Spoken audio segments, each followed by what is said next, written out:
West বেঙ্গলের Howrah bridge দেখতে পাচ্ছেন।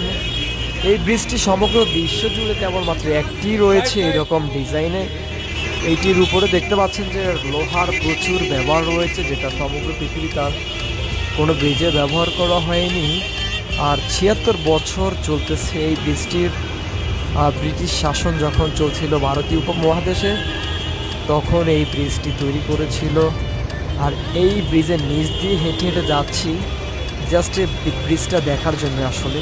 তবে ব্রিজটা যখন দূর থেকে বা এক পাশ থেকে আপনি দেখবেন তখন আরও বেশি সুন্দর লাগে, অনেক সুন্দর।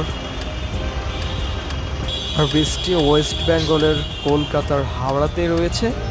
হাওড়া ব্রিজের খুব কাছে আবার হাওড়া রেল স্টেশনও রয়েছে, যেটি কিনা সমগ্র ভারতবর্ষের সবচেয়ে বড় rail station, Howrah rail station. তো একই সাথে আসলে আপনারা দুটো জিনিসই দেখতে পারবেন,